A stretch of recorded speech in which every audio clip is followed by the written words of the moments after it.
Bueno, bienvenidos, bienvenidas. Estamos dando un par de minutitos en lo que se van integrando todas y los participantes. Entonces, bueno, pues estaremos empezando en un par de minutitos. Muchas gracias por estar por acá.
Hola, buen día.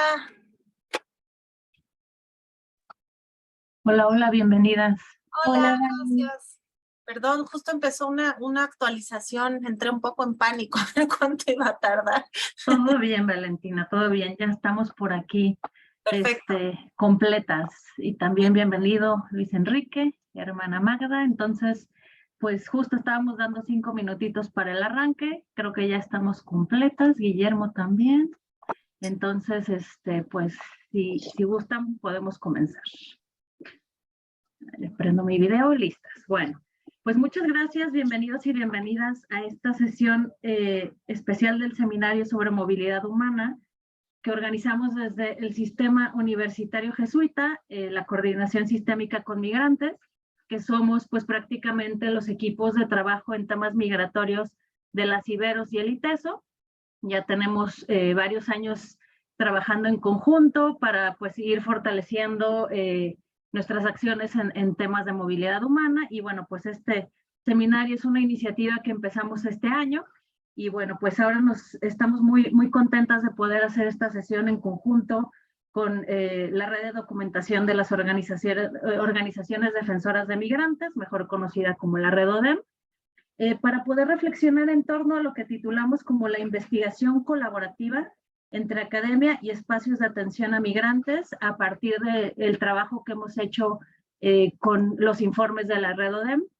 Si bien sabemos que es una iniciativa y un proyecto que la red ODEM ha impulsado desde hace muchos años, pues hasta más recientemente es que hemos estado participando de manera más cercana de parte de la Coordinación Sistémica con Migrantes y bueno, pues muchos otros académicos y académicas han sido parte de este esfuerzo, ¿no? Entonces, la idea de la sesión es que vamos a tener la participación de 4 ponentes, 2 compañeros y compañeras que nos acompañan de la red ODEM y 2 académicos que han tenido la experiencia de trabajo y colaboración en el informe más reciente de la red ODEM.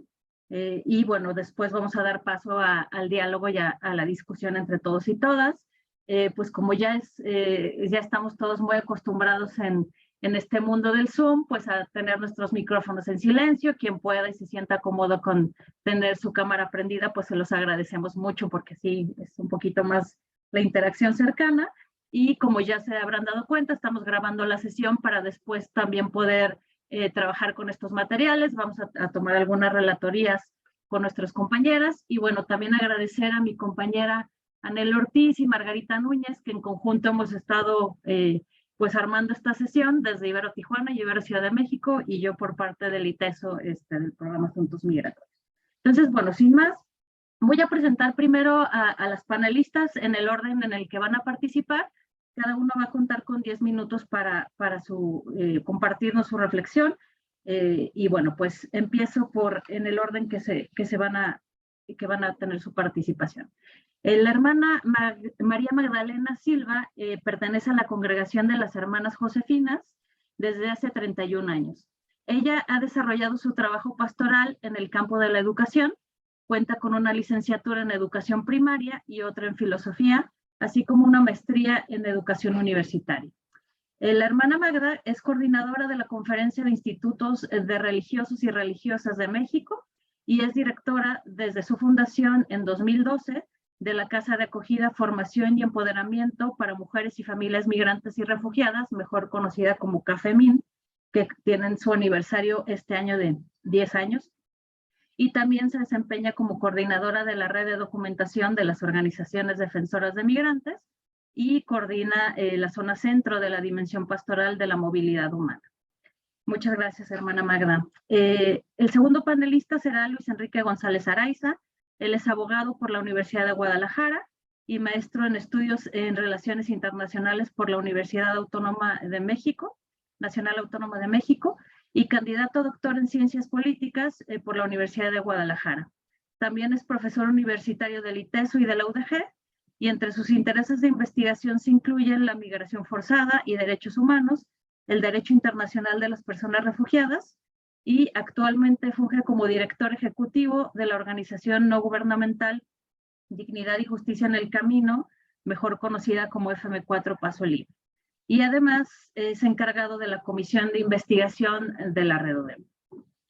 Nuestra tercera panelista será Valentina Glockner. Ella es antropóloga mexicana que ha trabajado con infancias en situación de migración, desplazamiento, refugio y trabajo jornalero, así como deportación y retorno en México, Estados Unidos y la India. Su trabajo se enfoca en entender el funcionamiento y los efectos del régimen de frontera sobre las infancias y en defender el derecho de las infancias a migrar, pero sobre todo a ser protegidas y ver garantizados sus derechos humanos cuando hacen estas migraciones. Muchas gracias, Valentina. Y finalmente, Guillermo Irizar Barbosa, quien es profesor investigador y académico titular, responsable de asuntos migratorios en el Instituto de Derechos Humanos Ignacio Yacuría de la Universidad Iberoamericana de Puebla. Él es doctor en sociología con un certificado en demografía del Centro de Graduados de la Universidad de la Ciudad de Nueva York. Antes de regresar a México, fue integrante del Instituto de Investigación Demográfica de CUNY y administrador de bases de datos del Baruch College. Guillermo es actualmente investigador nivel 1 del Sistema Nacional de Investigadores en México y coordinador de la dimensión investigativa teórica de la Red Jesuita con Migrantes Centroamérica-Norteamérica. Entonces, pues les agradecemos mucho a los cuatro su tiempo por acá. Como mencionaba, van a tener cada uno 10 minutos para exponer su presentación, empezando con la hermana Magda. Y bueno, pues yo aquí voy a tomar el tiempo y pues si se pasa un poquito del tiempo la voy a interrumpir, hermana, para indicarle que nos apoye con ir cerrando su participación. Entonces, bueno, sin más, hermana, le doy la palabra y pues adelante. Está en silencio su micrófono, no sé si por ahí nos escucha. Sí, ¿me escuchan? Listo, ya está activado, hermano. Sí, perdón. Estoy teniendo un poquito problemas con el internet. Voy a dejar la cámara Sí, apagada, no se preocupe. ¿Sí? La escuchamos porque bien. Y me si tuve acaso que se cambiar corta, de lugar. muy bien. Pero aquí estamos. La escuchamos bien, hermana. Sí, gracias.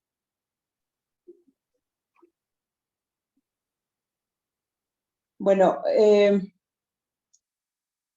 me han pedido como un poco contextualizar, ¿verdad?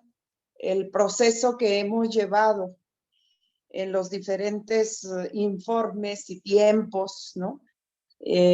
Desde que se tuvo a bien desde la Red ODEM establecer estos informes cada año y los avances que de una forma u otra se han ido dando pues a través del tiempo, ¿no?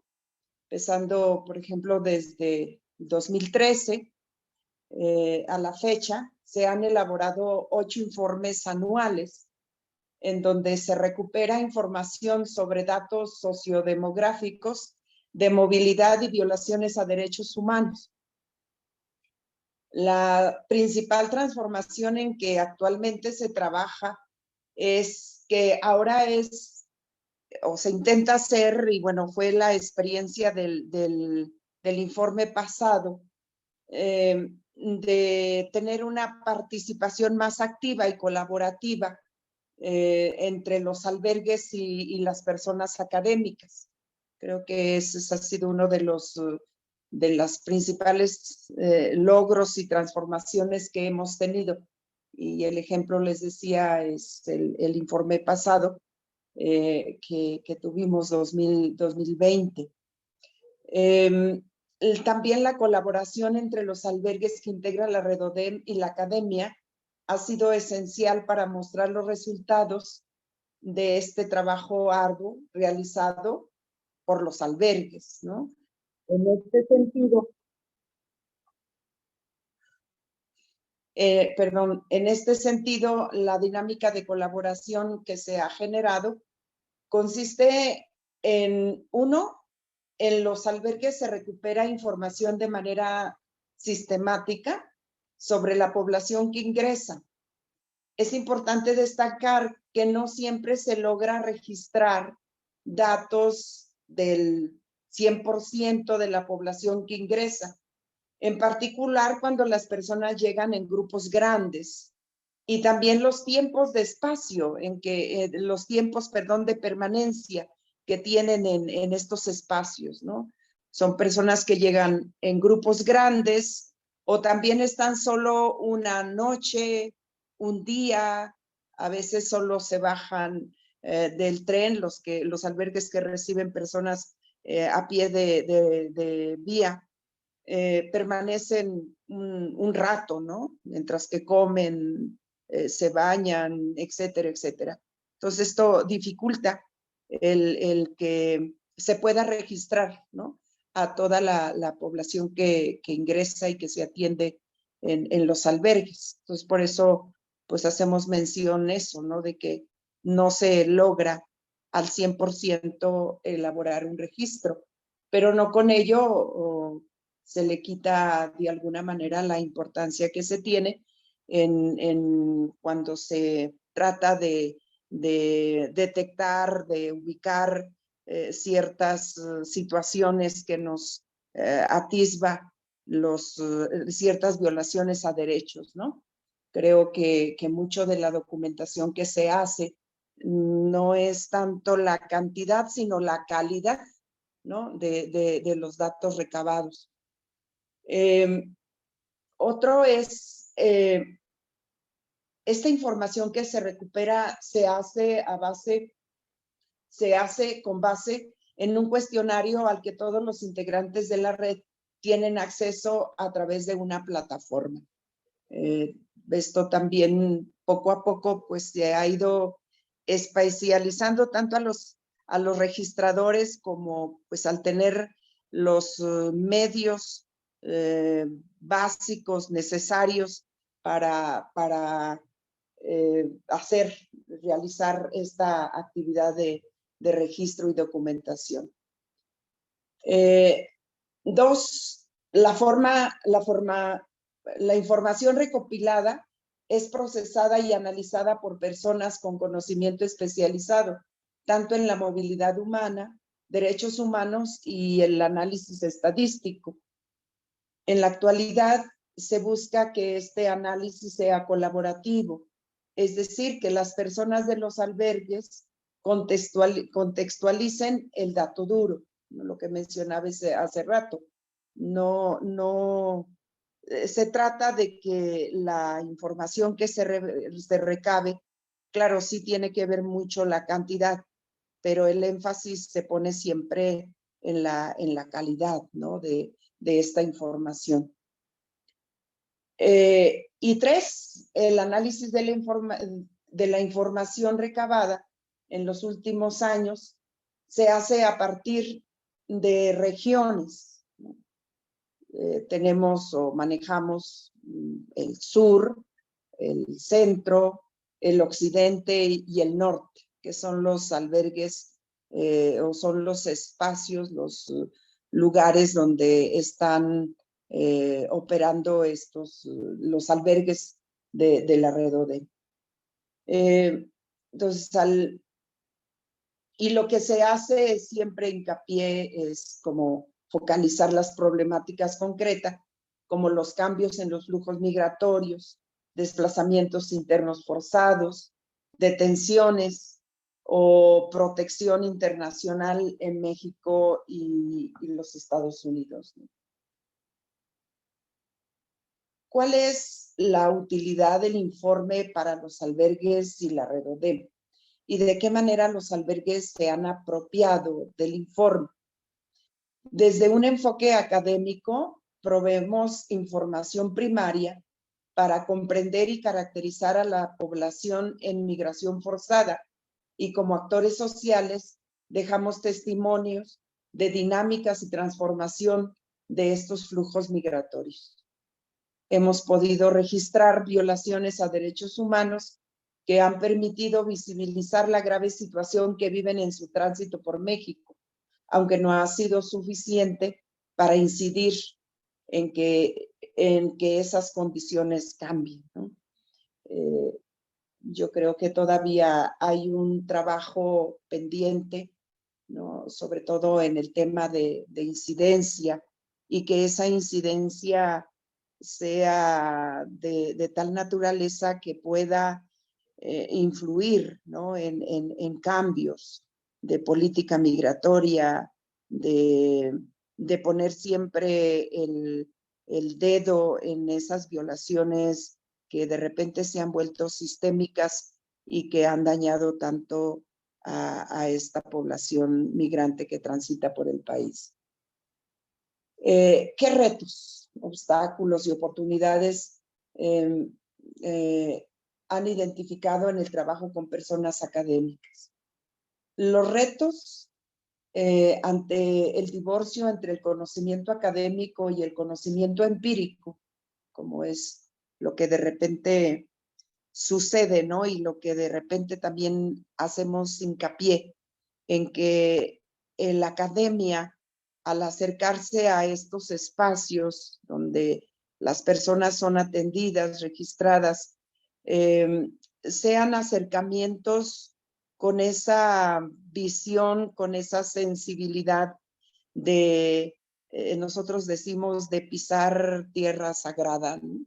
Que son los espacios donde permanecen, donde están las personas migrantes, solicitantes de refugio, etcétera, etcétera. Entonces, el salvar como esa dicotomía, ese divorcio, ¿no? Entre la academia y la realidad, ¿no? La experiencia vivida de los albergues día a día. Entonces, esos acercamientos, ¿no? Esos acercamientos entre academia y experiencia, es precisamente cómo aprovechar la elaboración de estos informes para crear un diálogo de conocimiento que permita generar nuevas formas de comprender las realidades, ¿no? Ese es uno de los retos. ¿Qué hace falta para que en este diálogo el informe sea de verdad una herramienta que permita incidir y hacer conciencia de la complejidad de las migraciones y de las violaciones a los derechos de las personas migrantes, ¿no? Yo creo que siempre la reflexión ha girado en torno a que, y decimos, ¿no? Los albergues o nos dedicamos a investigar, a documentar, o nos dedicamos a atender, ¿no? Y precisamente ese es el quehacer del académico, ¿no? El quehacer del académico es llegar a estos espacios y verlos como esos lugares sagrados, ¿no? Donde está la vida, donde está la experiencia, donde a veces decimos se juega la vida, ¿no? Cómo llegar con metodologías, con instrumentos de tinte más humanos de acercamiento, ¿no? Para recabar precisamente esa información, documentarla, sistematizarla, y que también nos sirva como un insumo, ¿no? Para hacer una incidencia a nivel político, incluso de proponer cambios a las leyes migratorias, de señalar las violaciones, ¿no? Si es necesario hasta demandas, extrañamientos, etcétera, etcétera, ¿no? Yo creo que esto pues es un reto con el que hay que trabajar todavía mucho, ¿no? Los obstáculos. La falta de recursos para facilitar un trabajo presencial de mediana y larga estancia en los albergues que ayude a una mayor comprensión de las realidades y comunicación con los actores, ¿no? Y un poco, pues, lo que ya mencioné. Los albergues somos espacios limitados, no solo de tiempos, sino también de recursos, ¿no? De recursos materiales, de recursos humanos, que eso, o nos dedicamos a atender o nos dedicamos a investigar, a documentar, a sistematizar, ¿no? Entonces, creo yo que una de las tareas pendientes, pues es cómo hacer una alianza, ¿no? Con la academia que les permita hacer su trabajo, ¿no? Y que nos permita también hacer nuestro trabajo, pero para lograr procesos de incidencia, de trabajo más a nivel de cambios estructurales, ¿no? Políticas que permitan la estadía más, les haga la estadía más humana, más digna, ¿no? De estas personas que transitan y que permanecen en nuestro país. Las oportunidades.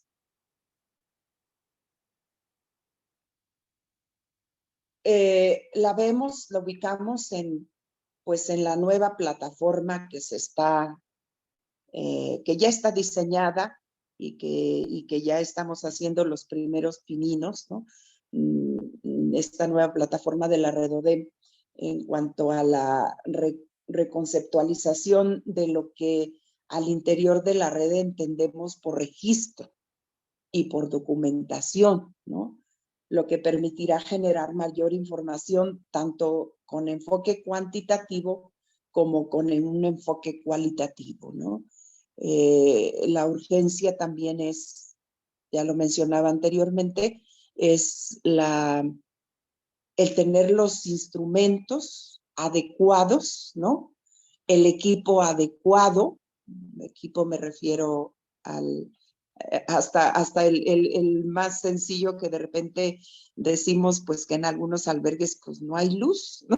Entonces, ¿cómo hacerle para que se pueda registrar y no perder la información? Pues en esos lugares donde no hay luz, ¿no? Como la misma computadora, como el mismo servicio de internet, etcétera, etcétera, ¿no? Y también, pues, el recurso humano, el registrador, los registradores, ¿no? Que estén capacitados, que sepan reconceptualizar, ¿no? Pues este proceso de registrar, de documentar, de distinguir entre simplemente, ¿no? Entre una violación de derecho a un delito, etcétera, etcétera, ¿no? Entonces, creo que esa es la oportunidad que tenemos de cara a pues un presente y un futuro muy, muy próximo y que quisiéramos pues seguir impulsando, seguir fortaleciendo el trabajo de la Redodem. Y claro, con la ayuda, con la presencia, con el acompañamiento, con todos los aportes que la academia nos puede dar, ¿no? Pues esa sería mi participación. Pues muchas gracias. Muchas gracias, hermana, ¿no? Muy clara, muy estructurada y nos deja con una agenda muy puntual, ¿no? De cosas para seguir reflexionando ahorita y más adelante, ¿no? Y a lo mejor nada más subrayar, pues a veces pasamos por alto que en su nombre llevan el sentido de la red, ¿no? Documentación, que son, como ya bien lo describió, albergues, algunos comedores, centros de días que están en condiciones precarias, complicadas, en un contexto bien complicado de inseguridad. Y como muchas veces les he oído decir, ¿no? Damos de comer, damos de beber, damos ropa, defendemos derechos humanos y encima documentamos y hacemos investigación, ¿no? Entonces, yo creo que sí es importante subrayar pues esta red pionera, ¿no? En términos de haber puesto tanta atención en este ejercicio y la importancia de contar con esta voz alternativa y que hace un contrapeso a lo que en su momento era la única voz desde gobierno y bueno, desde sociedad civil esto es como muy relevante y también subrayar este esfuerzo que hacen en ponerse de acuerdo, ¿no? Los albergues, entonces Sí. eso también es un esfuerzo importante porque hay otras redes o otras organizaciones que documentan, pero no necesariamente comparten sus resultados ni hacen este esfuerzo que ustedes hacen, ¿no? Entonces, pues le agradecemos mucho, hermana, y seguimos con este diálogo ahorita en la parte de preguntas y respuestas. Y ahora daría la voz a Enrique para que nos comparta desde la experiencia del área de investigación de la red ODEM. Y bueno, pues adelante, Luis Enrique. Igual aquí como tienes tu camarita prendida y yo también tengo mis fichitas para avisarte cuando el tiempo vaya a terminar. Sale. Muchas gracias, Ileana.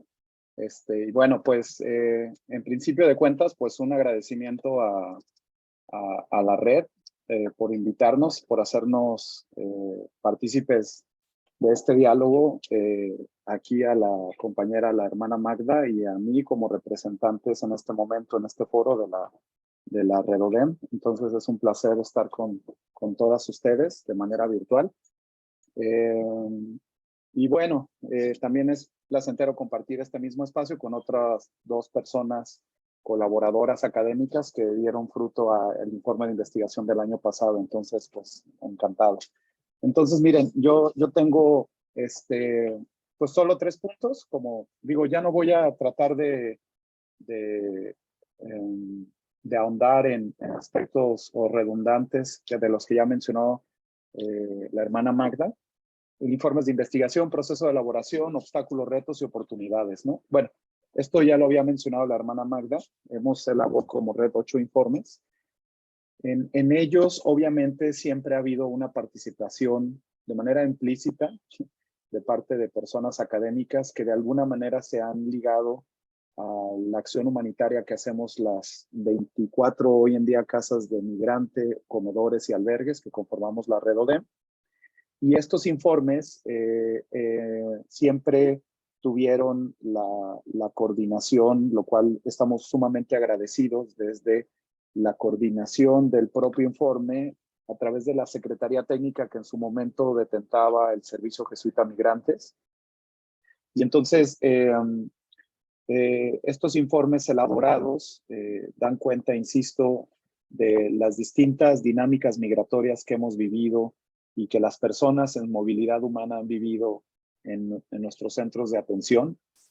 Y bueno, un poco ahora a mí me gustaría hablar de este proceso que particularmente a mí me ha tocado ser parte de él, que fue la elaboración del informe 2020, que fue un informe que hicimos con retraso, porque lo presentamos justo este año, el año 2022, teniendo un retraso de la propia narrativa de cómo se iban presentando informes. Tendríamos que haberlo hecho en el 21, pero por el contexto de la pandemia de COVID-19, pues nos entrampó en todo el proceso de la elaboración del mismo, ¿no? Entonces, este informe de investigación que hicimos en el 2020 surge a partir de una asamblea anual que tuvimos en la red ODEM justo a finales de ese año, en diciembre.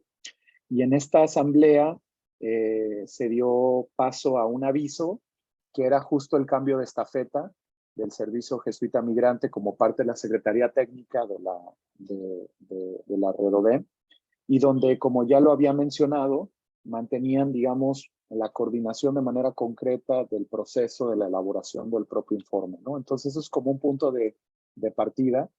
Importante e interesante, la hermana Magda ya también lo habló, pero también quisiera hacer refrendar ese punto. A partir de diciembre del 2020 se inició un proceso de transición donde el Servicio Jesuita Migrante hace un cambio de estafeta, deja esta posición de secretaría y entonces ahora la coordinación general de la Redodem asume también el aspecto de la Secretaría Técnica. ¿Y esto qué significó? Que a nivel interno los procesos que tenemos para organizarnos y sacar la agenda que tenemos, que ya tratábamos o habíamos tratado de operativizar, que era generar una coordinación general donde a su vez hubiera 3 comisiones, una comisión de incidencia, una comisión de desarrollo, fortalecimiento institucional y una comisión de investigación, empezaron también a operar a la par del trabajo que hace la coordinación general y empezar un poco como tratar de generar nuestros propios procesos como red, ¿no? Sin el cobijo del cual estamos muy agradecidos que hizo en su momento el Servicio Jesuita Migrante, y entre esos el cobijo que daba la coordinación del propio informe, ¿no?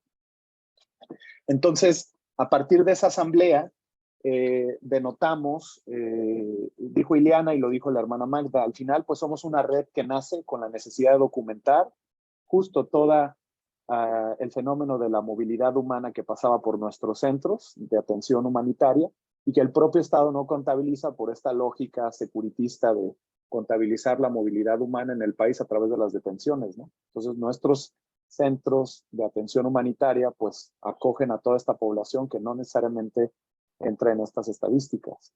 Entonces, y era una forma también de cómo visibilizábamos el cambio de los procesos migratorios o de los flujos migratorios en el país y de lo que conlleva eso, ¿no? Los procesos de violencia en contra de la población y también en contra de nosotras y nosotros como defensores.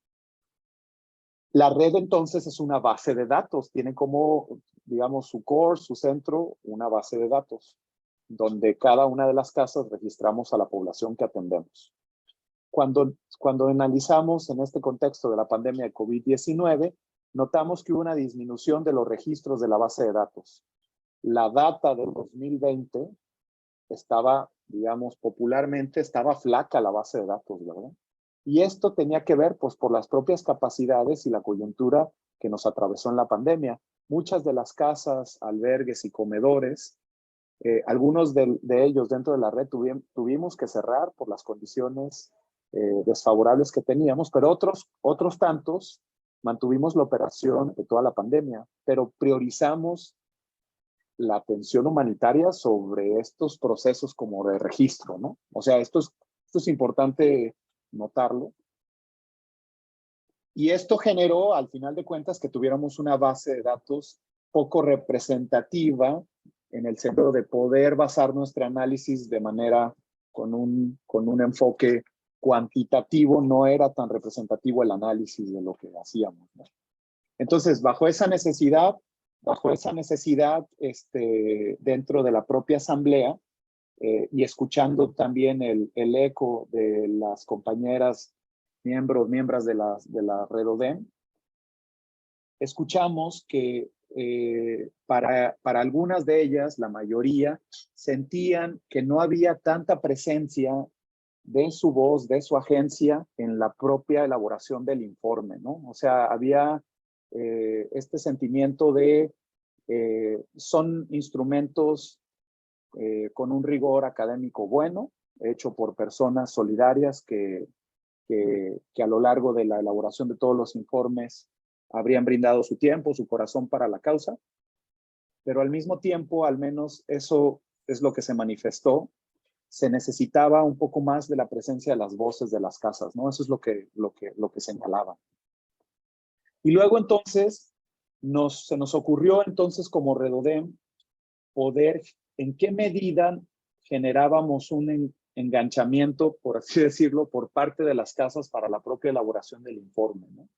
Cuando sabemos, y es un poco en la parte de los retos y obstáculos, que las 24 casas, comedores y albergues tienen capacidades institucionales o sea, es una simetría completamente en algunas, ¿no? Algunas tenemos personal que tiene relación obrero-patronal, algunos otros personal con contratos civiles y otras no tienen personal. Y de igual modo el tipo de atención que se tiene. Por una parte, hay unas que pueden brindar esa acción humanitaria, digamos, la ayuda humanitaria primaria, ¿no? El vestido, el baño, la ropa, la pernocta, y algunos otros podemos ir un poco más allá por las capacidades, ¿no? Podemos brindar una atención integral, acompañamiento legal. Es decir, la Redodem es igual de asimétrica como el sistema mundo que vivimos, ¿verdad? Entonces, cuando nos dimos cuenta de eso, no podíamos exigir el mismo nivel de involucramiento. Y fue entonces que como Redodem decidimos generar modalidades de involucramiento con las casas, ¿no? Para que todos y todas y todos de alguna manera se involucraran en la elaboración del informe con base en las capacidades institucionales que tuviera cada una de ellas y también pues eso, la facilidad de participación, ¿no? Y entonces generamos estos 3 modelos, ¿no? Dijimos, bueno, puedes tú participar dentro de la elaboración del informe si tú como casa tienes la capacidad institucional y tienes la persona con esas habilidades técnicas académicas para poder generar la redacción de un capítulo, levanta la mano y tú di, yo quiero participar de esta modalidad. Una segunda modalidad es, no puedo por la chamba cotidiana, ya lo dijo la hermana Magda, por estar en terreno, por estar pisando Tierra Santa, cotidianamente haciendo acción humanitaria, no tengo el tiempo tampoco de enfocar todas mis baterías en la redacción de ese informe, pero sí puedo acompañar el proceso directamente de la mano de esa persona investigadora, ¿no?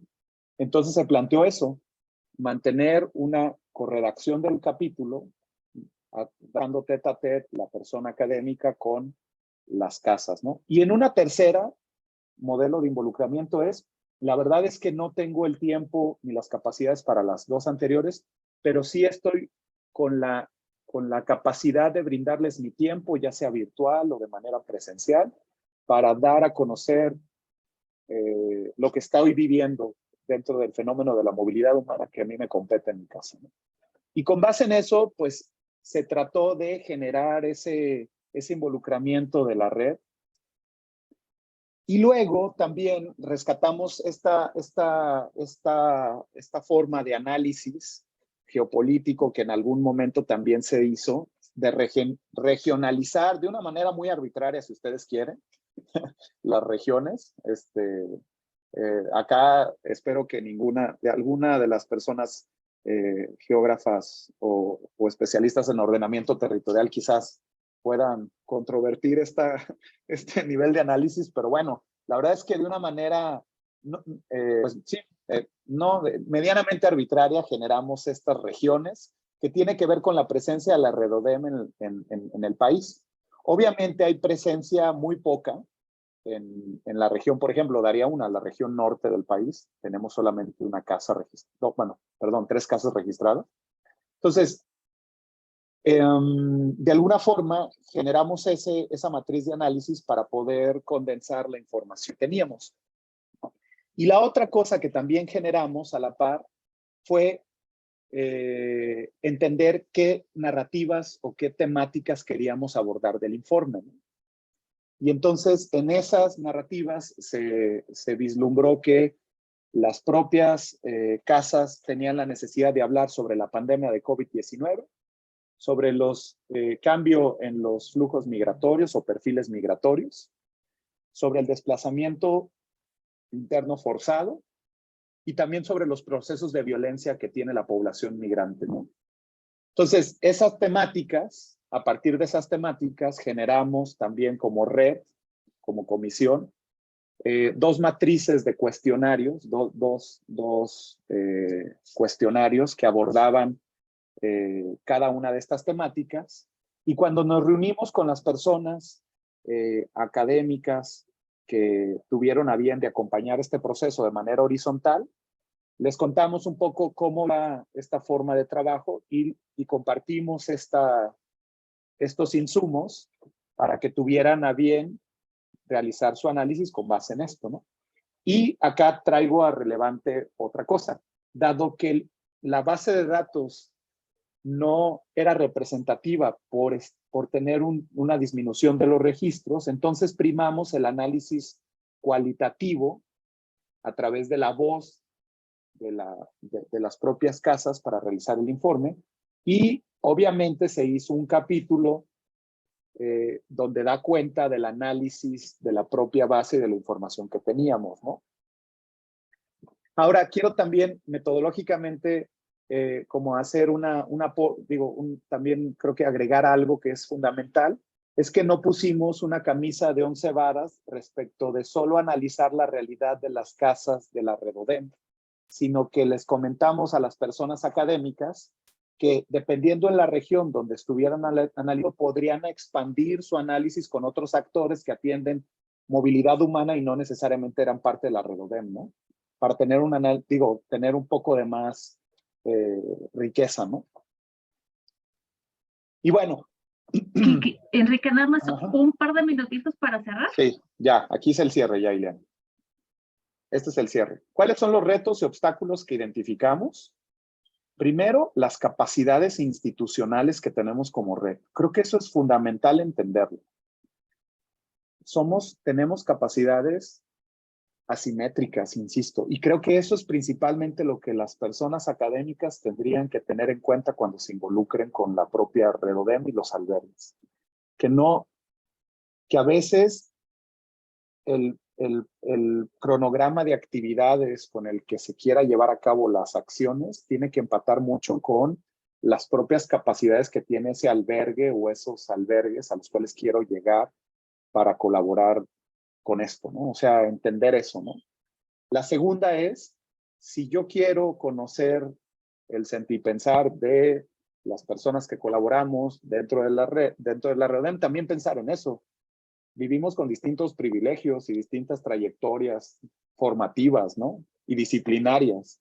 Y en ese sentido tenemos que tener la habilidad para, de una manera muy horizontal, sin bajar el nivel del análisis, ¿verdad? Ni tratar de en qué medida yo doy a conocer lo que quiero dar a conocer de una forma muy también accesible, ¿no? La otra reto, obstáculo que yo observo o que observamos es un poco este balance entre las agencias que tienen las casas de la Redodem y la persona académica que se involucra. Uno de los aspectos que creo que fue relevante o significativo para muchas de las casas es que este es el primer informe que sacamos con un ISBN. Y creo que eso es fundamental también para reconocer el trabajo de las personas, porque entendemos que las personas académicas que se involucran en esto, al final rinden cuentas, necesitan dar informes, necesitan decir que están trabajando, como cualquiera de nosotros en cualquier ramo. Entonces, entender cuál es la retribución de su trabajo es importante porque eso genera también como un quid pro quo, ¿no? Lo que también es importante entender es que, creo que en lo de los balances, es que las personas, al menos es lo que se ha escuchado dentro de la Redodem, pues quieren un instrumento que nos sirva para poder hacer incidencia, ¿no? O sea, eso es importante. ¿En qué medida el rigor académico no se pierde, pero al mismo tiempo puede ser algo tan accesible para que lo podamos operativizar y hacer una política? Si queremos verlo desde la gubernamentalidad, pues una política, ¿no? O tener un instrumento de diálogo con los actores con los que nos desenvolvamos, ¿no? Eso sería, ¿no? Ya, muchas gracias. Muchas gracias, Enrique.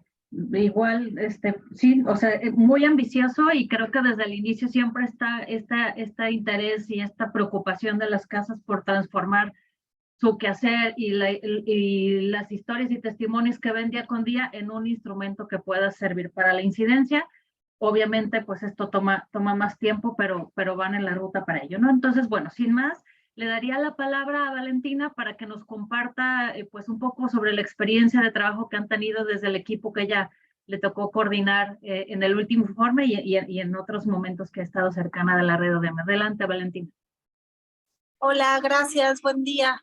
Pues antes que nada, muchas gracias por la invitación. Me da mucho gusto estar aquí, me siento muy contenta. Yo quiero justo hablar a lo mejor de una forma más personal sobre la experiencia de realizar el informe, porque concuerdo además, y lo han expuesto muy bien tanto Luis como la hermana Magda, todo el tema de lo que implica, ¿no? Y de cuál es el reto, cuáles son los retos que tenemos y lo que ha implicado tanto para la academia como para los albergues. Yo quiero contar de manera personal que desde que me inicié, digamos, en el tema de las migraciones, empecé a acompañar a las familias, la Redodem ha sido un referente clave, ¿no? Sus informes han sido en momentos críticos, o sea, básicamente siempre que las y los investigadores hemos necesitado sostener, dialogar, fundamentar nuestras reflexiones con datos certeros y ante la ausencia de muchas otras fuentes estadísticas, fuentes fiables. La Redodem ha sido siempre y sus informes han sido siempre como ese espacio, ¿no?, de certeza, de reflexión, de producción de conocimiento al momento, y eso ha sido clave. Entonces podrán imaginar pues mi emoción cuando me invitaron a participar y a colaborar, ¿no? Porque es, yo creo que para todos quienes estudiamos y acompañamos a familias y población migrante, pues es un referente clave. Y además me pareció especialmente emocionante, estimulante y prometedor este cambio del que ya hablaba Luis Enrique, ¿no? De tratar de hacer un giro, no solo metodológico, no solo teórico, un giro político, ético y epistemológico en la forma en la que se construyen los informes, ¿no?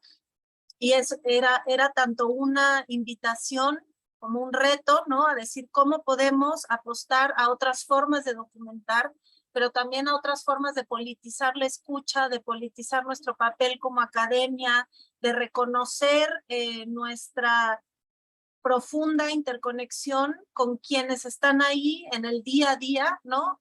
Sosteniendo procesos de acogimiento, de atención, de sostenimiento de la vida, ¿no? En circunstancias tan duras y tan fuertes.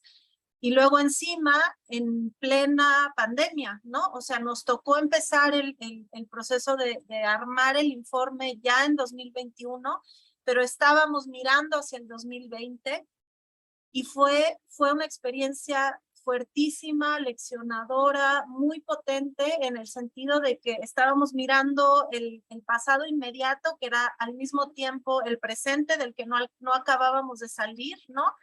Y en el que académicos, bueno, lo relato desde mi experiencia personal, pero yo no creo que sea una experiencia única, ¿no? Estuvimos todo el tiempo haciéndonos consciente de lo que significó aquellas reflexiones, aquellos acompañamientos que hacíamos desde nuestro trabajo de investigación, quién estuvo sosteniendo esos contextos en un panorama tan increíblemente inédito, adverso, duro, y estamos hablando de personas defensoras y de organizaciones que ya vienen trabajando en una situación extremadamente adversa y de emergencia desde siempre, ¿no? Que se ha exacerbado y que la pandemia vino, pues ahora sí que a rematar, a completar o a añadir nuevos retos. Entonces, por una parte, eso, como hacernos consciente de lo que significa como investigadora, sostener esos proyectos y quién está detrás, ¿no? De esa población a la que uno intenta dar voz, intenta acompañar con sus denuncias, con sus investigaciones, con sus fundamentaciones, ¿no? Y estar ahí en los procesos, en los grupos focales, en las entrevistas, escuchándoles a ellas y a ellos, narrar la vida cotidiana, narrar la exacerbación de violencias cotidianas, pero también el surgimiento de otros fenómenos no totalmente nuevos, otros sí, pero también constatar lo que significó para su propia vida privada, personal y familiar, ¿no? Las propias pérdidas que ellas y ellos experimentaron, ¿no? Escucharles narrar que vieron morir a familiares, que les tocó perder a familiares, que les tocó perder y sacrificar el contacto cotidiano con sus familias para protegerles del contagio tanto a sus familias como a las personas que ya se encargaban encontraban resguardadas en los albergues. estar ahí sentados, incluso a través de una pantalla, porque muchas entrevistas por lo mismo fueron virtuales, fue una experiencia muy potente, ¿no? O sea, para mí fue toda una lección y todo un aprendizaje, y haberlo podido traducir en un documento en el que la prioridad era cambiar estos paradigmas para no producir solamente un documento mayormente estadístico, sino un documento que tuviera esa voz, esa carnita, ese calor. Fue una experiencia realmente eso, de aprendizaje, ¿no? Y de mucha concientización. Resaltamos en el capítulo que nos tocó autorear a mí y a las colegas Rasha, Salah, María Meléndez, Ana Luz Minera, junto con las y los personas defensoras. Nos interesamos mucho por resaltar tal cual sus testimonios, ¿no? Poner su palabra, su testimonio, su experiencia tal cual, ¿no? O sea, rescatar fragmentos que nos permitieran dar en el punto de lo que se había vivido, de lo que era crucial enfatizar.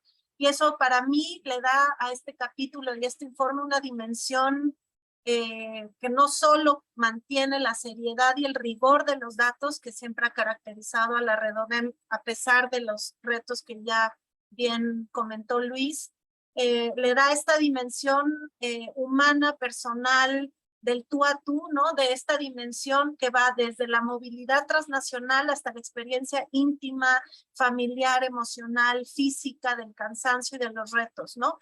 Y para mí, o sea, cubrir ese arco narrativo, documental, testimonial, es muy importante. Fue todo un reto también que las personas defensoras vieran, ahora sí que voltearse la cámara, ¿no? Y vieran que este proceso también les reconocía a ellas y ellos, y que también ellas y ellos podían estar en el centro, ¿no? Estamos hablando de personas que están acostumbradas a que en el centro deben estar las personas migrantes, ¿no? Las personas desplazadas, que todo el esfuerzo es hacia allá, ¿no? Y también decir, bueno, ahora vamos a reconocer, ¿no? A reconocerles y a ponerles a ustedes en el centro. Fue en algunos momentos un cambio, algo nuevo, ¿no? Que toma su tiempo reconocer como valioso. Yo lo tomaba también como pues como una actitud de servicio, ¿no? Ellos están acostumbrados a una actitud de servicio, incluso de sacrificio, ¿no? Y ahora reconocerse a sí mismos como protagonistas es algo que también tiene sus, ¿cómo decir? Sus asegúnes, ¿no? Pero creo que fue muy importante esta experiencia, y sobre todo pasar del dato, ¿no? Del dato frío, del dato más o menos duro, que siempre es crucial recabar porque sustenta justamente muchos procesos de denuncia, de documentación, pero también dotarle de este calor y esta carnita. No sé cómo voy de mi tiempo, creo que ya estoy 2 minutos. Entonces, bueno, yo creo que aprendizajes que nos deja una experiencia como esta es que yo creo que no hay que volver atrás a los modelos tradicionales de documentación. Yo creo que justo emprendimos una politización de la escucha, ¿no? Como personas académicas que siempre, digamos, llevamos mucho tiempo en contacto acompañando estos procesos, pero a las que nos invitaron a posicionarnos, como salirnos de nuestros límites disciplinarios y posicionarnos desde otras preguntas y desde otras formas de escuchar, ¿no? Y convertir esa pregunta y esa escucha en otro tipo de testimonio y de documentación en la que colaboramos. Y algo que justo recalcábamos mucho en la presentación del informe, este es un proceso de construcción de memoria colectiva, ¿no? Va más allá de construcción disciplinar, va más allá de denuncia y de documentación. O sea, no decir que eso no es fundamental, sino que agrupa todo eso y es un esfuerzo social, comunitario. Yo lo siento como un esfuerzo de construcción de comunidad, ¿no? Sin afán de romantizar, en el sentido de que si aquí no nos juntamos y ponemos en común nuestras habilidades, ¿no? es realmente difícil hacerle frente a ahora sí que un monstruo, una bestia de esta magnitud, ¿no?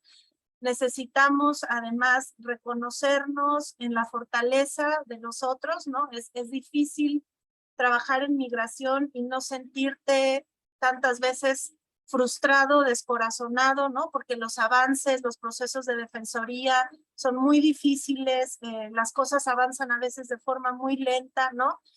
Pero entender y reconocer la fortaleza de los otros y las otras, ¿no? ¿Qué les dio sostén en ese momento? ¿Qué les permitió continuar? Pero también reconocer que estábamos todos agotados de distintas formas y de distintas maneras, y ahí estábamos todos.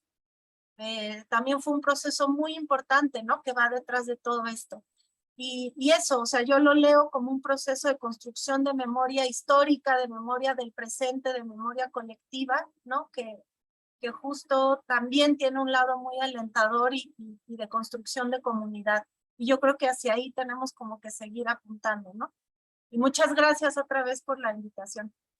No, gracias a ti, Valentina, muy interesante también, otra agenda distinta, y también me dejas como preguntándome si a lo mejor muchas de estas inquietudes ya desbordan el propio informe, ¿no? Si ya más bien estoy imaginándome como materiales manuales de construcción metodológica, de investigaciones colaborativas, ¿no? Esta parte de la escucha, ¿no? Que bueno, hay muchas cosas, pero ahorita en el diálogo las retomaremos. Igual también invitarles a, si quieren ir haciendo sus preguntas o algún comentario en el chat. Veo que tenemos muchos expertos y expertas, compañeras en migración acá, entonces pues ojalá que puedan ir poniéndolos, y tanto Anel como Maggie nos van a hacer favor de irla recuperando para la parte de la discusión. Entonces, bueno, pues ahora voy a dar la voz a mi compañero Guillermo Irizar, que es el último que va a exponer la experiencia de la participación que le tocó a él encabezar y dinamizar el año pasado. Entonces, pues adelante, Guillermo.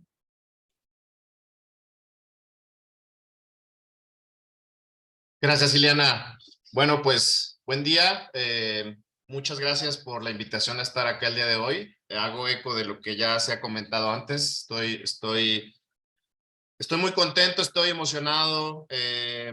Hay muchas cosas que quiero decir, pero tengo poco tiempo. Quiero empezar por agradecer a la Redodem, a la Comisión de Investigación, a Quique, a Dolores, al Prami, al trabajo de Maggie, de Monse también en su momento, y también decir que cuando nos hacen la invitación para escribir el capítulo, era un sentimiento, pues sí, de alegría y de motivación, pero también de mucha incertidumbre, porque ya nos decían lo de la base flaca, y era también ver cómo innovábamos, cómo hacíamos para pues construir y responder a esta realidad tan compleja en ese momento. En el capítulo que nos tocó escribir y que tuve la suerte de hacer junto con Angélica Villagrana, que es una egresada de aquí de la Ibero Puebla, es también una socióloga, que después hizo estudios fuera del país, y que al mismo tiempo ella, digamos, esa colaboración que pude hacer con ella y con la RAIM, con la Red de Atención Integral a Migrantes del Sur, fue a partir de algunos fondos que nos llegaron en ese momento, porque así como me queda claro a partir del informe y del trabajo de campo o las actividades en el terreno que hemos tenido en los últimos años, que hay una gran diversidad de casas, albergues y comedores para migrantes, pues también lo hay de instituciones académicas. Siempre andamos con tiempos muy complicados y muy diversos para hacer las cosas, no siempre tenemos los recursos. Afortunadamente en este contexto de pandemia lo pudimos hacer. Yo también quiero decir que para mí algo de lo que me siento orgulloso como mexicano, como académico, es que existe esta red, que existan estas casas, estos comedores, estos albergues que hacen este trabajo tan increíble, tan necesario, y que contrasto con múltiples acciones y políticas, no de todos, pero de muchas agencias del gobierno, que ahí sí me hacen sentir todo lo contrario a esto. Entonces, desde la primera vez que yo tengo, el primer albergue comedor para migrantes que conocí casa fue el de Saltillo y fue una experiencia increíble. Entonces, como se dijo antes, pues Redodem, el informe es un referente y ha sido una gran responsabilidad y también un gran gusto participar. Entonces, aquí ven a quienes escribimos el capítulo.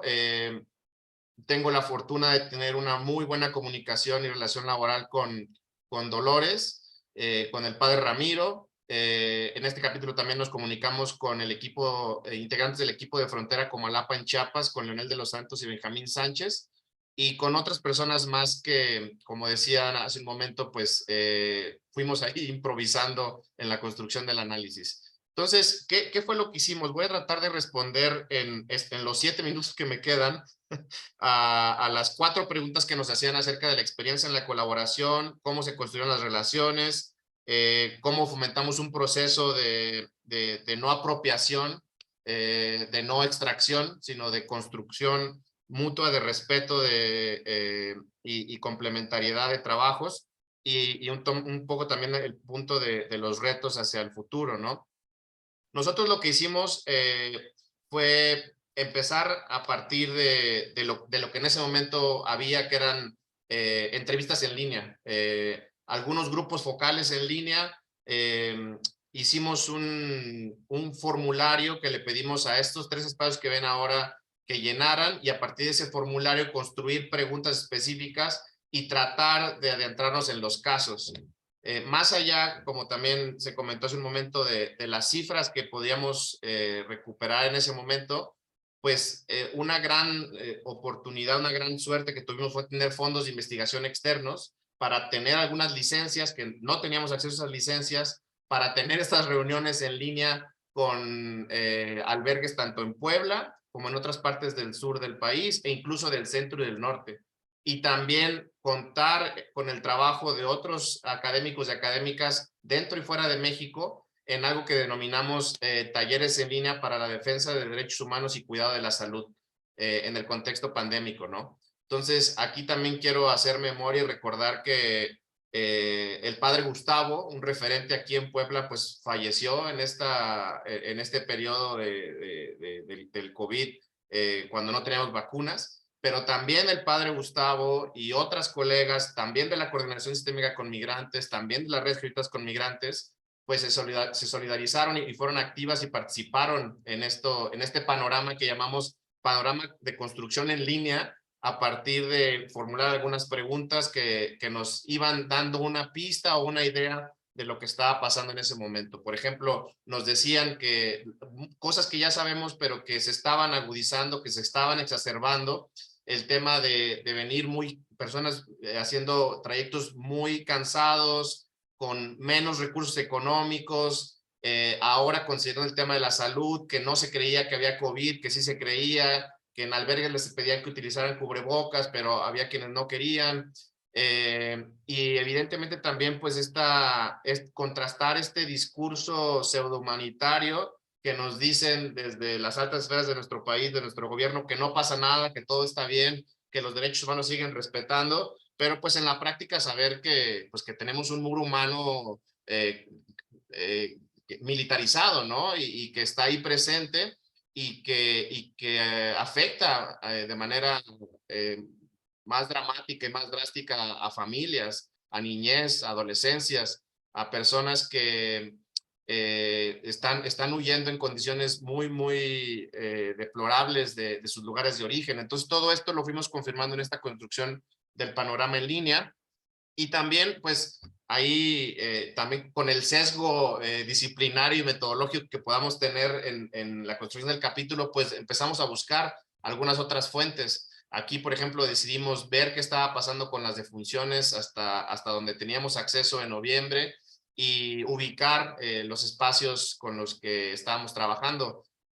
Yo sí tengo un sesgo, como bien se dijo al inicio, de demógrafo, pero también crecí en una escuela de sociólogos que hacen mucho trabajo etnográfico. Entonces a mí siempre me causa mucho conflicto no poder estar en ese lugar y ver qué está pasando, y aquí era realmente imposible, ¿no? Entonces, afortunadamente, y lo digo imposible porque, pues como recordaremos, nuestras instituciones estaban cerradas, o sea, no había para dónde moverse en ese momento.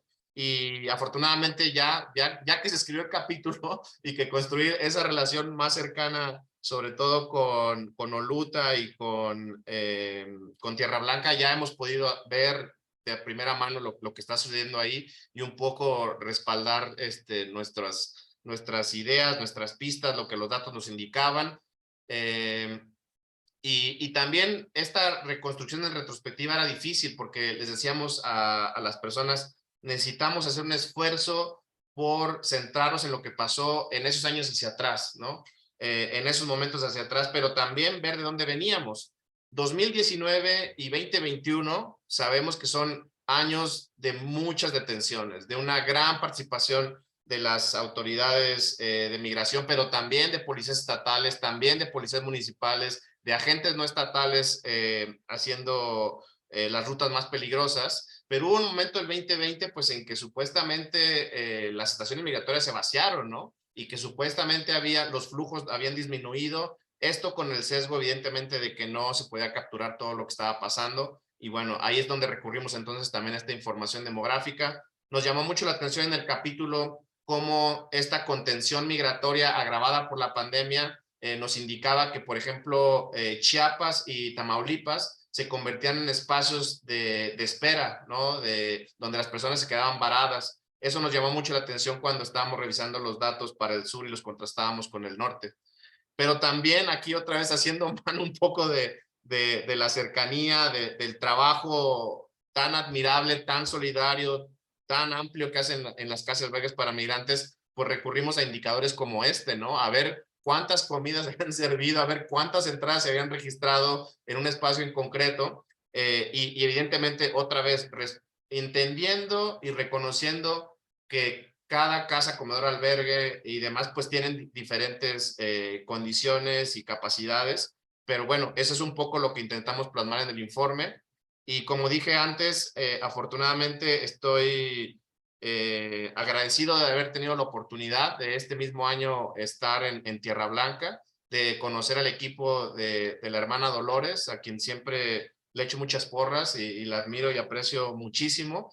E igual con el equipo del padre Ramiro Vaccín en Oluta, y pensando ya también en cómo trabajar, como decía Ileana, un poco en otro tipo de productos, en otro tipo de instrumentos, de reportes que nos ayuden a fortalecer el trabajo de la defensa de los derechos humanos, porque en Oluta yo hago una invitación y disculpen si sueno a disco rayado, pero a que incidamos en el tema de la detención migratoria. Acayucan es un espacio como otros lugares en el país donde las estaciones migratorias son espacios, son infiernos que no podemos voltear la cara ni saber qué está pasando ahí, al mismo tiempo que estamos viendo todo lo problemático que sigue siendo la atención con pocos recursos, con pocas capacidades en los albergues. Bueno, creo que me levantaste la tarjeta, Elena, no me di cuenta, pero hasta aquí quería llegar. Muchas gracias. No, perfecto, Guillermo, como inglés, en tiempo. Muchas gracias. Bueno, pues ahora les agradezco mucho a todos, ¿no? Por lo que nos exponen, ¿no? Es muy interesante. Nos preguntan por acá en el chat si podemos compartir la investigación, el informe. Digo, a lo mejor si le pedía a Enrique si me apoyaba compartiendo en la página web de la Redodem y también el último informe para que lo puedan revisar. Y Margarita, si nos apoyas con la parte de las preguntas, y igual aquí tenemos un simbolito en la parte de abajo del Zoom que es el QIA, entonces si quieren ir poniendo ahí sus preguntas o comentarios, adelante, May. Gracias, Ileana, y muchas gracias a todas las personas que participaron. Creo que han sido intervenciones muy claras, pero sobre todo que nos invitan como a seguirnos haciendo muchas preguntas, ¿no? Acá ya hay una pregunta que dice, sabiendo los desafíos y realidad, ¿qué es aquello que les motiva más a seguir apoyando y construyendo un espacio de migración humanitaria y continuar con el registro de movilidad humana en México? Entonces, yo creo que esta pregunta va más dirigida hacia a la hermana Magda, hacia Luis Enrique, no sé si quieran tomar la palabra y empezar como respondiendo esta pregunta, en lo que llegan otras y también vamos generando por acá una conversación. Hermana, ¿tú participas primero? Como quieras, Enrique. Sí, adelante, hermana. Adelante. Ok. Bueno, ¿qué nos motiva a continuar? Pues yo creo que lo que nos motiva es siempre las personas migrantes, solicitantes de refugio, que transitan por el país, que deciden en algún momento establecerse, ¿no? Sus dolores, sus angustias, sus incertidumbres. Y creo yo que también, yo siempre digo que para mí una referencia fuerte es el que seguimos creyendo en que otras realidades pueden ser posibles, ¿no? De más humanidad, de más fraternidad, de más solidaridad, de más acogida. Creo que para mí son estas dos realidades que cohabitan juntas, ¿no? Por una parte eso, el dolor, las situaciones de violencia, todo lo que traen, pero también unido a la fe, a la esperanza que ellos tienen, ¿no? De encontrar lugares donde establecerse, donde vivir en paz, donde desarrollarse, donde salir adelante. Y si nosotros los defensores, defensoras, quienes intentamos caminar a su lado, somos un apoyo, un sostén, una respuesta, pues adelante, ¿no? Eso es lo que me motiva, lo que nos motiva. Y hablaría por mis compañeros, mis compañeras que trabajamos en esta misión.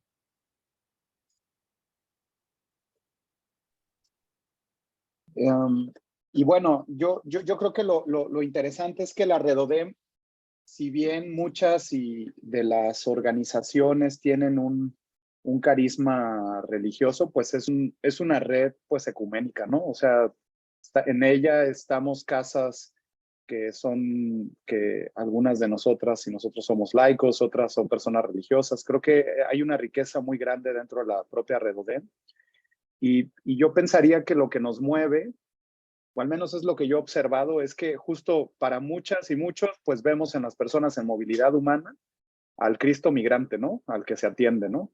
Pero también otras cuantas vemos a las personas en movilidad humana como personas sujetas de reivindicación de derechos sociales, ¿no? Y en un sentido de justicia social, ¿en qué medida la acción humanitaria que hacemos en lo cotidiano puede reivindicar esa dignidad, ¿no? O al menos ese momento, porque también hay que ser muy humildes. Tampoco es que cambiemos la estructura de las condiciones que el propio sistema mundo nos impone, ¿verdad?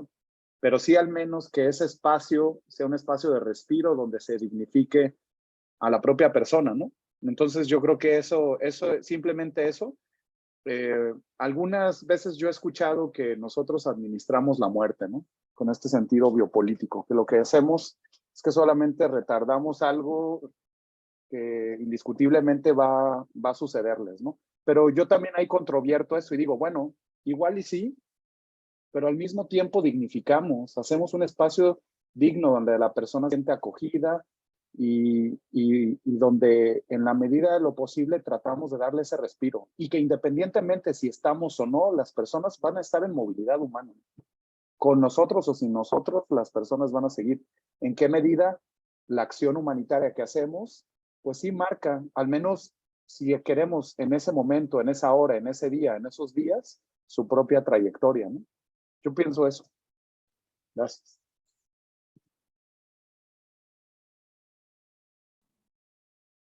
Muchas gracias, hermana Magda, Enrique. Pues no sé si alguien más quisiera hacer alguna otra pregunta, intervención. También pueden levantar la mano quienes están viendo y les podemos permitir el uso de la voz. O también pueden usar el chat si les es más fácil. Acá ya se levantaron dos manos. Sí, Entonces, Maggie, ¿puedo comentar algo solo porque se concatena con una cosa? Solo comentarles, nuestra página de la Redodem, que es www.redodem.org, en este momento está en modificación en construcción, no la pueden consultar y no pueden consultar, por lo tanto, los informes. Pero sí tenemos la liga, que ahorita es la que va a compartir la compañera Ileana, que es un Dropbox donde está el informe. Entonces ahí lo pueden bajar. ¿Sale? Digo, solo contestando también esas dudas. Y ya, perdón. perfecto. Le voy a dar la mano por acá, la voz por acá a Patricia Zamudio, que levantó la mano. ¿Qué tal, colegas? ¿Me escuchan? Sí, perfecto. Sí, Pati. Qué gusto, qué orgullo mirarles, ¿no? Colegas de muchos años de camino. Y yo solo quisiera comentar un poquito, retomando la pregunta anterior de motivación. Creo que, y lo que decías tú, Enrique, no vamos a transformar estructuras de un día para otro, pero yo creo que el ejemplo que están dando los albergues, el trato digno que se le da a las personas, es un mensaje, creo yo, muy poderoso para la sociedad, que no va a cambiar mentalidades de un día para otro, no, pero está demostrando que es posible hermanarte con personas diferentes, que es posible valorarlas de esa forma inmensa e igual que queremos valorarlas y valorarnos a nosotras y nosotros, y que además por la evolución que han tenido los albergues en los últimos veintitantos años, ¿no? Y también los albergues religiosos, esa evolución que ha habido, que cuando nos consideramos dentro de la religión católica,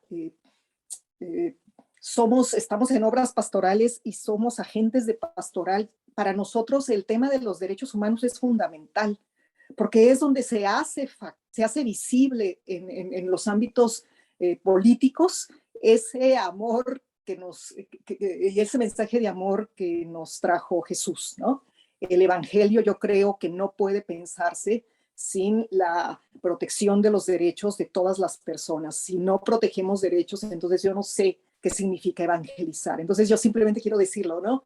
Como que ese ecumenismo del que hablabas se junta toda la parte espiritual y religiosa con la acción política de transformación lenta quizá, pero yo sí creo muy firmemente que ese ejemplo que están dando, los albergues que estamos dando como defensoras y defensores de derechos de migrantes, está realmente sembrando semilla. Y si seguimos regándola, esto sigue adelante. Los adoro a todos. ¡Mua! Muchas gracias, Pati.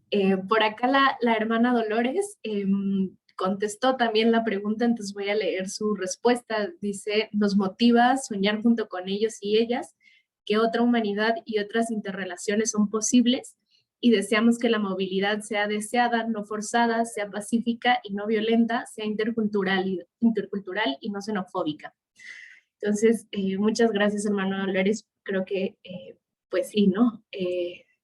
Es incluso desde los ámbitos académicos, pues le apostamos a eso, ¿no? Entonces creo que justo eso es lo que nos motiva al final de cuentas a generar estos espacios colaborativos.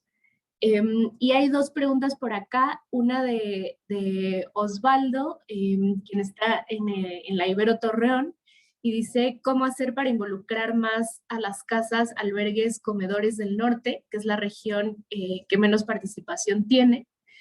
Y de una vez leo la otra y ahí van tomando la palabra las y los ponentes. Ante la militarización del país y por lo tanto de las fronteras, ¿qué posturas deben tomar las asociaciones civiles, humanitarias y la academia? Entonces, pues no sé si quieran comenzar de la Redodem con la primera pregunta y luego la otra creo que es para todas y todos. Hermana, ¿puedo comenzar en esta? Ok, voy a comenzar, hermano. Yo pensaría, Osvaldo, pues lo que están haciendo ahorita, por ejemplo. O sea, en la manera en la que hoy en día se está trabajando el informe de investigación 2021, esa puede ser una solución. ¿Qué es lo que están haciendo ahorita? Están justo, y tú lo estás haciendo como coordinador ahora de esta región en el informe, generando articulación con otros espacios, dado que no hay mucha presencia de la Redodem en todos los estados, pues al final la forma en la que tú te estás vinculando o estás tratando de generar una vinculación con otros espacios y otras redes, hay una red muy consolidada que es la red de Casas del Norte ya, allá. ¿En qué medida se puede haber vasos comunicantes con esa red y con nosotras y nosotros? Ahora, yo creo que eso es, digamos, esto que se está haciendo a través del informe es una forma de empezar a articular. Otra sería, con base en ese primer acercamiento, ver en qué medida se empata la base de datos y registro que nosotros tenemos con las necesidades que tienen las otras casas. Porque al final, insisto, la Redodem tiene sentido en medida en el que registramos en la que somos parte de la base, ¿no? Y la nutrimos y nos apropiamos de ella, ¿no? Entonces yo pensaría que eso pudiera ser así de manera general. No sé, hermana Magda, si tú tengas otro comentario también al respecto.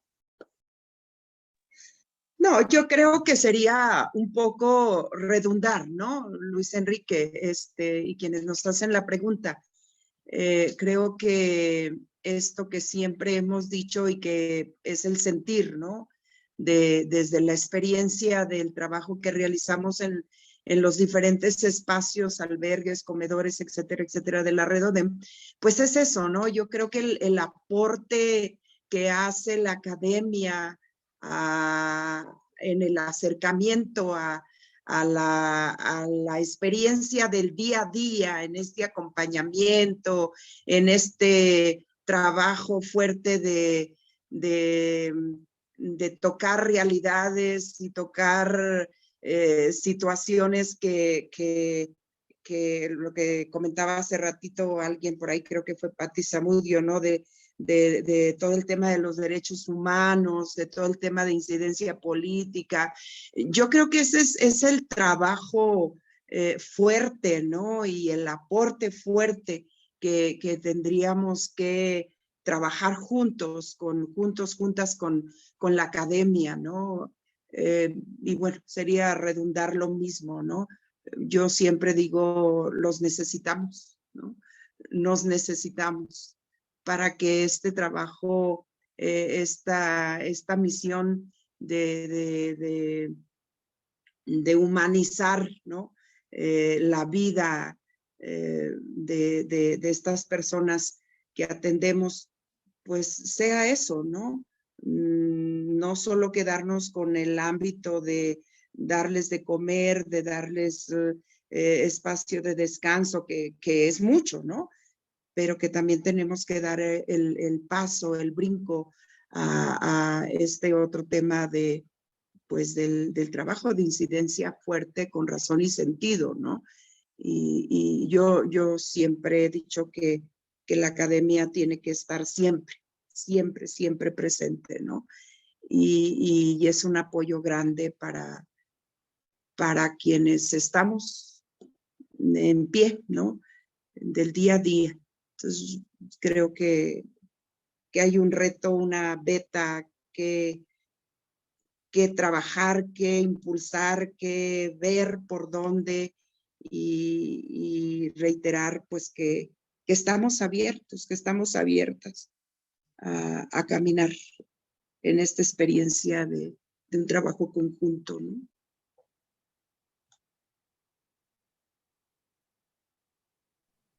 Muchas gracias, hermana. Sobre la segunda pregunta sobre el tema de la militarización, no sé, ¿alguien quiere tomar la palabra?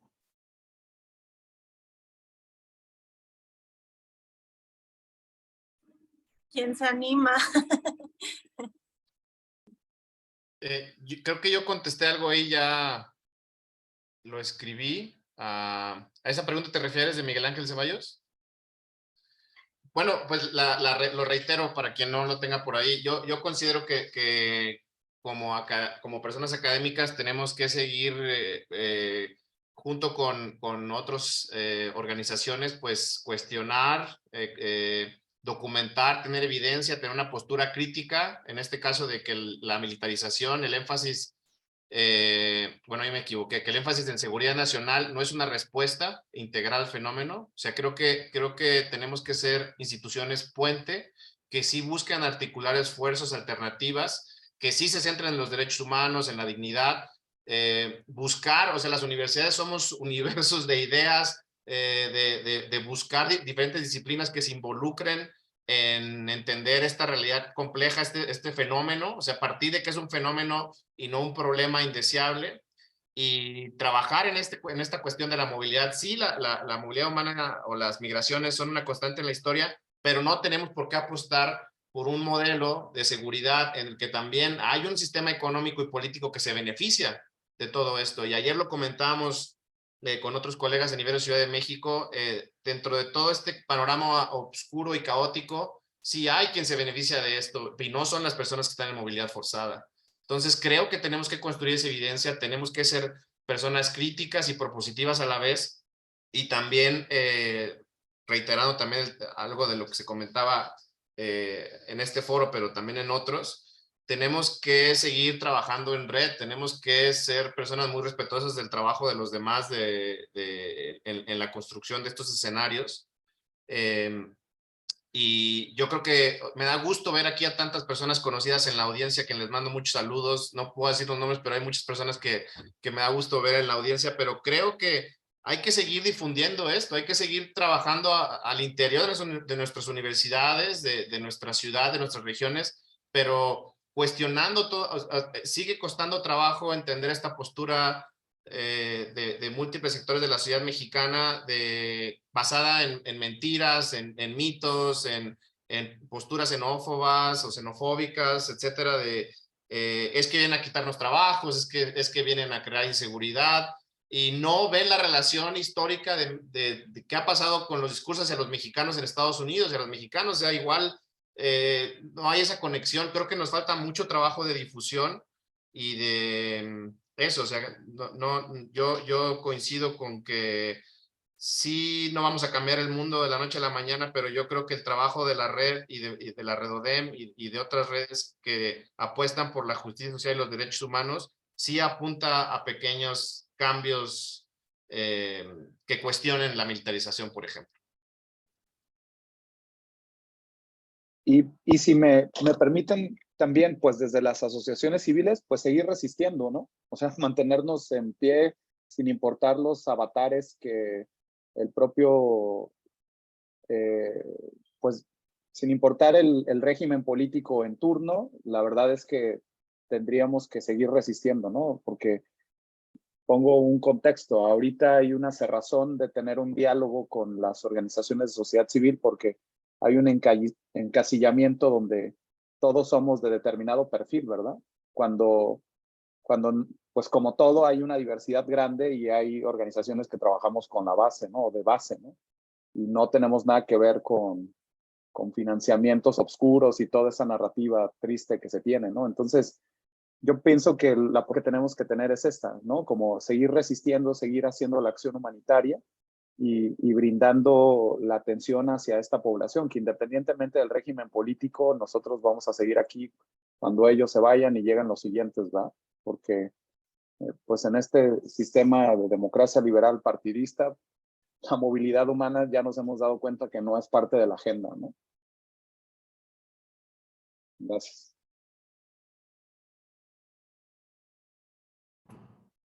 Sí, no sé si alguien quiere agregar algo. Por acá la hermana Dolores volvió a responder sobre la pregunta de los albergues del norte.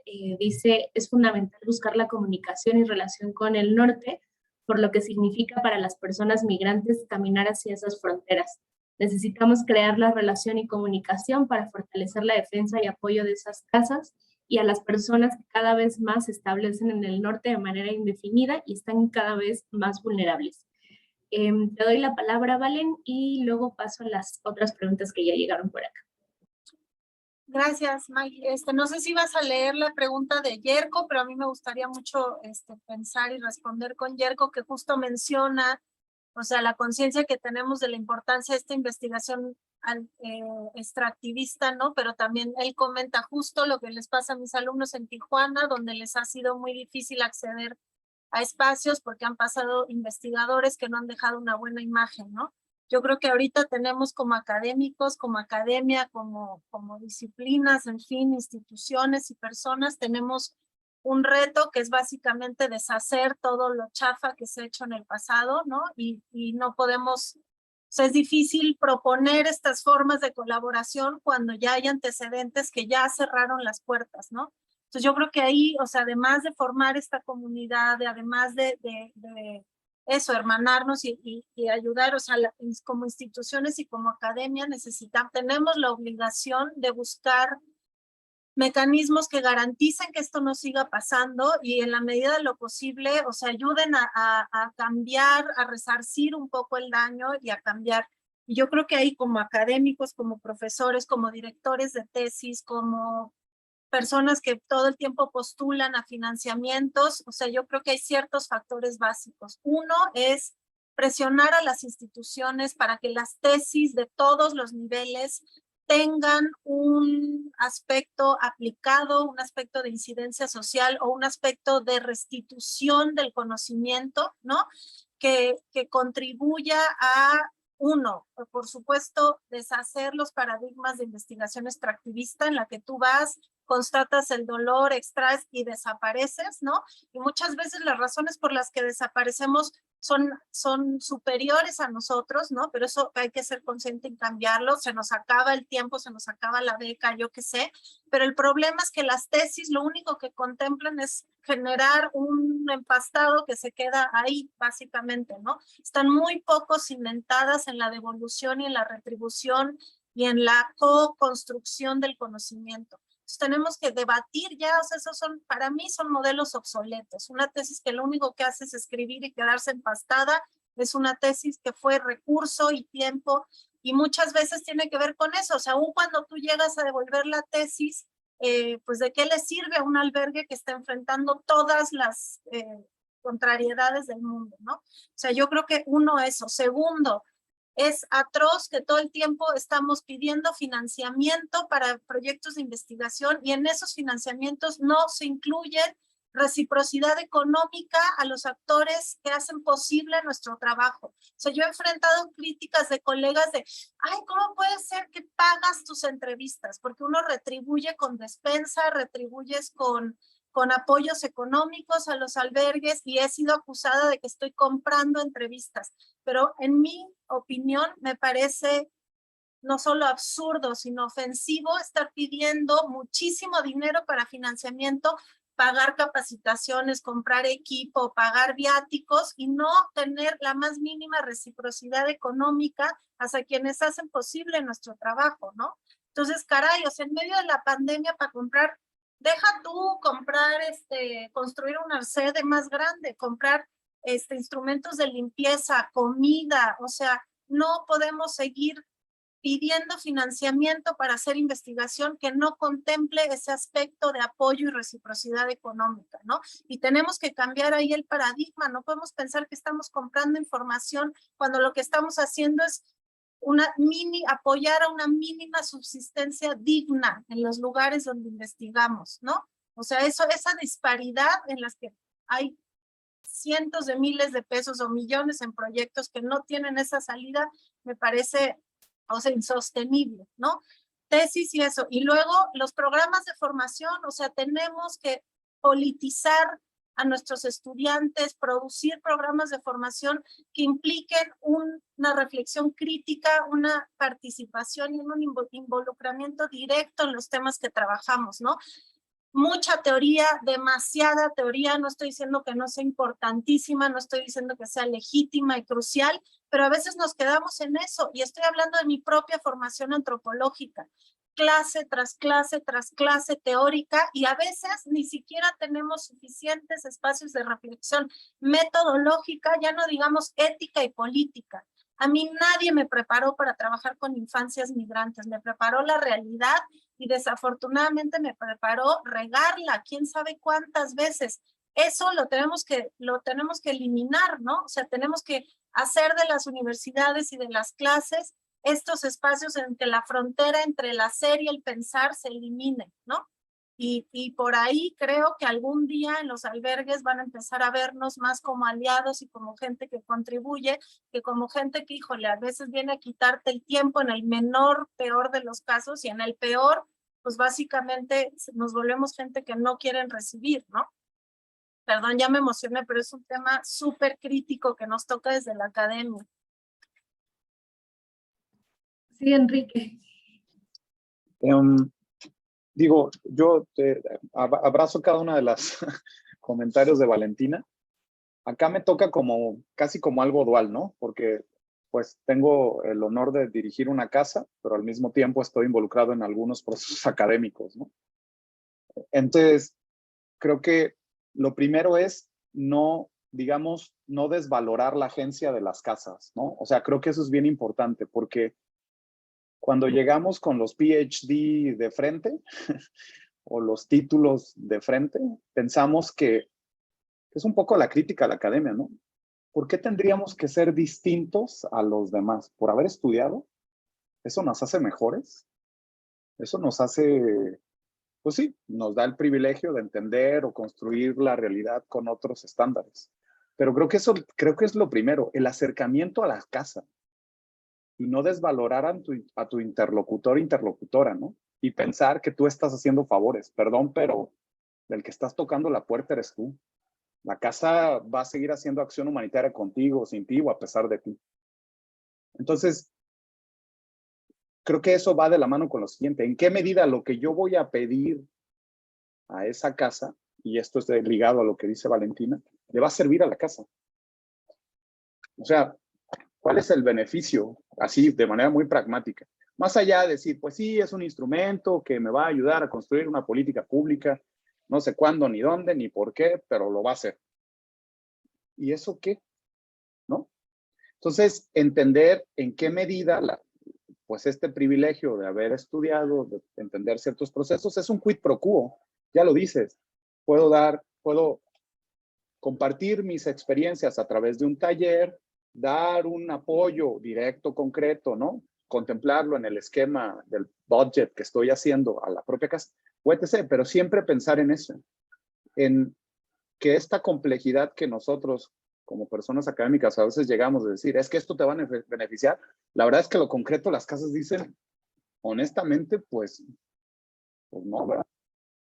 Entonces, yo creo que eso, o sea, como tener muy claro eso, en qué medida se hace esa interlocución y al final se entiende que el proceso de investigación puede ser un proceso de investigación de acción participativa, qué sé yo, que sea significativo para el espacio humanitario donde estás, ¿no? Y creo que, no sé si lo hemos logrado con esto de los informes, o estamos tratando de hacerlo, pero estamos justo poniendo el énfasis en ello, ¿no? Que creo que es interesante.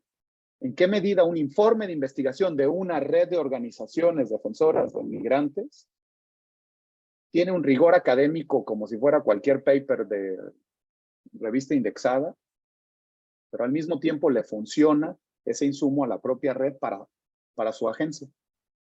Gracias. Muchas gracias, Valentina, Luis Enrique.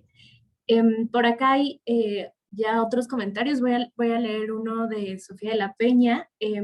Dice, felicidades por este ejercicio en el que podemos hablar del fortalecimiento de capacidades en dos sentidos. Para las casas y albergues, proyectar su conocimiento desde la realidad concreta, enriqueciéndola con una reflexión que da visión más amplia al contexto específico. Y para la academia, romper visiones disciplinares, asumir retos epistemológicos y éticos en la manera de generar conocimiento pertinente social y políticamente. Me encantó lo que dijeron de la importancia de politizar la escucha y humanizar la vida mediante la atención amorosa. Qué gusto escucharles, va un fuerte abrazo.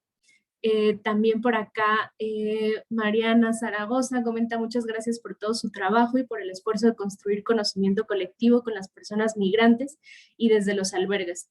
justamente una respuesta a la criminalización de la migración y la militarización es el acuerpamiento colectivo para seguir defendiendo la vida. Les abrazo mucho. Bueno, Sofía Bichardo dice que de acuerdo, muchas gracias por la aportación. Harumi Parra dice, considero que las investigaciones que se hacen en estos temas sirvan para crear propuestas de ley que apoyen este trabajo y no solo hacia los migrantes, sino también hacia los profesionales que trabajan directamente con la atención migrante. Y por último, Rita también agradece el trabajo. Igual quisiera también rápido comentar que coincido mucho con lo que han ido planteando y discutiendo, y creo que es eso, ¿no? Como acercarnos desde la humildad de qué se necesita, ¿no? O sea, cuando se están haciendo los proyectos de investigación, cuando se van a plantear y conseguir financiamientos, qué se necesita, porque también luego, pues me ha pasado, ¿no? Que desde la academia es esta necesidad de resolverlo todo, de ponerse muy filosóficos y pensar en que si lo que se necesita es crear herramientas, etcétera, cuando lo que se necesita en el día a día muchas veces es eso, agua, leche para los bebés, pañales, cosas muy básicas y muy sencillas, ¿no? Y de entrada reconocer, bueno, tener la humildad de acercarse y de querer construir pues cualquier proceso de investigación de una forma colaborativa y no extractivista pasa por ahí, ¿no? Por escuchar desde lo más básico y no llegar a querer imponer o vender ideas sobre qué es lo que se necesita para ayudar, sino recoger las propias inquietudes desde los espacios, ¿no? No sé si alguien por acá quisiera comentar algo más sobre lo que se ha ido ya diciendo. Oye, Maggie, no sé si sigue acá la hermana Dolores, porque preguntaban acerca del mural en Tierra Blanca. No. Ah, sí, aquí la veo. Hermana Dolores, ¿podrás activar tu micrófono y contar la historia del mural o quizás está muy ocupada, la verdad? Mira, es algo muy sencillo. Nosotros trabajamos muchísimo con el Consulado de El Salvador en una época muy difícil, era la época de los Zetas. Tuvimos muchos casos difíciles. Y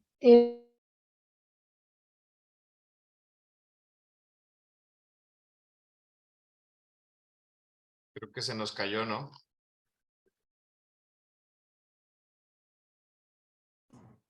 Sí, la de. Ya, ahí está. Se puso Estás en mute. Ajá. Está en silencio tu micrófono, hermana. ay, Dios mío, pues Ya. es que yo no sé, con micrófono ni con cámara, estaba desde el silencio. Bueno, o sea, en un tiempo de colaboración muy ardua con El Salvador, con las personas del Salvador, en el tiempo de los Zetas, hubo muchísimos casos muy fuertes y tuvimos un contacto muy fuerte con quien era la cónsul aquí en Veracruz, Claudia Saldaña. Y ella, cuando ya pensaba que iba a dejar su servicio, nos propuso que quería donar algo que fuera significativo. Y hay varias historias aquí en el albergue, muy ligadas también a Rafa Moreno Villa, en la que Monseñor Romero salía a relucir cuando la situación se ponía muy difícil. Y entonces ella nos propuso que celebráramos la beatificación primero, Monseñor Romero, con una pintura. Y entonces consiguió ya a un artista de Jalapa que vino y que pasó aquí 8 o 9 días pintando ese mural.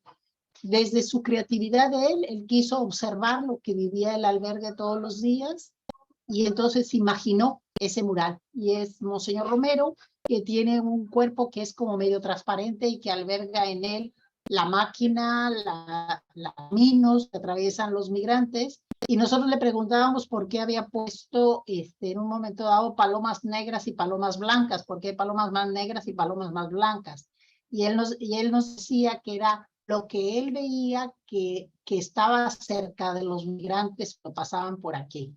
Pues es una pinta muy significativa, para muchos hermanos es significativo, para nosotros Es una presencia que nos acompaña y es un lugar muy específico para este albergue, esa presencia de Monseñor Romero. Yo les cuento una anécdota muy típica, espero que a Rafa Moreno no le moleste.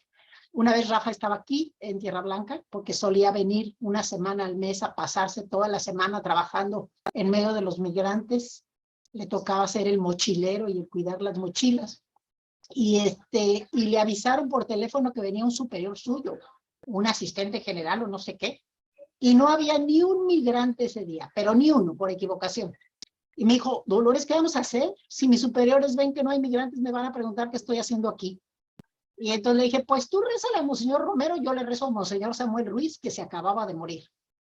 Ese día tuvimos tantísimos migrantes, pero tantísimo, que el pobre superior nada más lavó platos. No tuvo tiempo de hacer nada más. Entró a lavar platos, porque eran como 400 que entraban, comían, salían, fabricábamos y fabricábamos comida, y no nos dábamos abasto.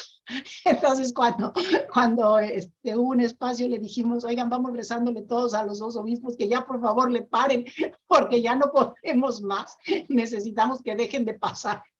Entonces, bueno, pues Monseñor Romero tiene su sitio en este albergue. Gracias. Muchas gracias, hermana Dolores. Pues creo que ya hemos ido respondiendo todos los comentarios y preguntas y ya no veo tampoco más manos levantadas. Por acá está, bueno, Adriana agradece el espacio, entonces te regreso la palabra, Ileana, para el cierre. Muchas gracias, Margarita, y pues muchas gracias a todos y todas.